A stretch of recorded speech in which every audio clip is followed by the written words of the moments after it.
Blessed and happy Saturday to all of you, my dear friends, my dear brothers and sisters, my dear good people of God, faithful followers of the Daily Gospel Reflection with Father Jack, my dear kababayans. Today is April 5, 2025, and today is Saturday within the fourth week of Lent Year C.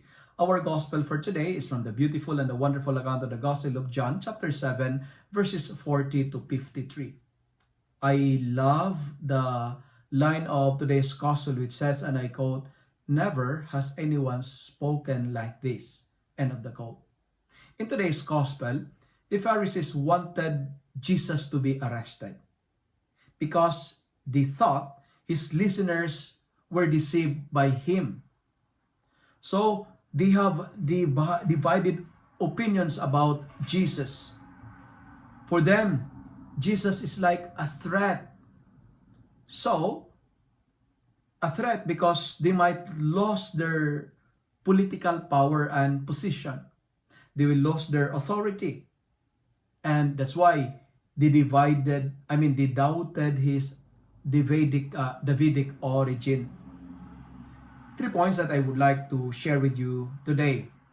Number 1, we have to remember that opinions founded on prejudice are always sustained with greatest violence.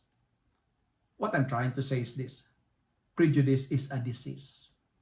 Bias is a cancer. It's very dangerous.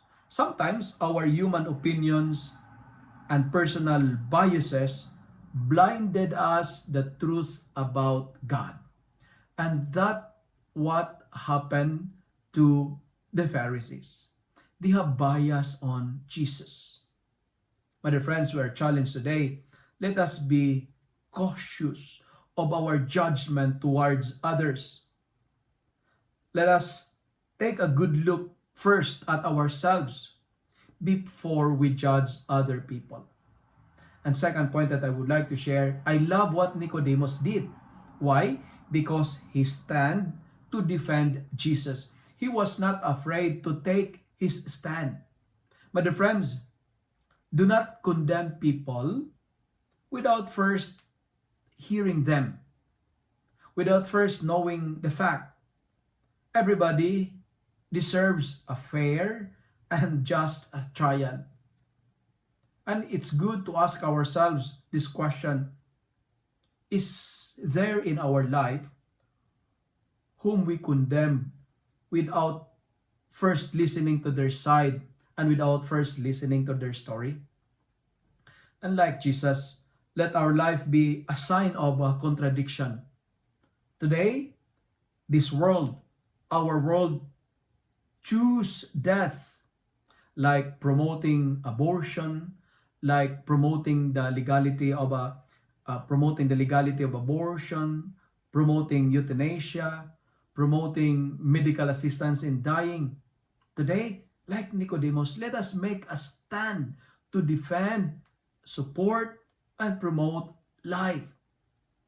Our government sometimes, they pursue the legalization of divorce. Let us promote and support the sanctity and unity of marriage. As Christian, like Jesus, let our life be a sign of contradiction. If they would like to hide the truth, let us reveal the truth. Let us uphold the truth. Let us love the truth. Let us be the truth. My dear friends, continue to be faithful even if others are faithless. Continue to live your life of faith even if others abandon their faith. Even if there are so many apostates, continue to propagate faith. Let our persecutor says, never has anyone spoken like this. And let me end my reflection by saying, if we trust God, like Jeremiah in our first reading for today, the Lord will vindicate us and the Lord will shame our oppressors. Because remember, our God is an undefeated champion. Our God is an undefeated God. Trust in Him. Trust like Jeremiah, because God will fight for your fight, because God will be your vindicator, and God will be your protector. If you love and like this reflection, kindly share it with your friends, share it with your family, make the Word of God viral so that many will be blessed. Amen.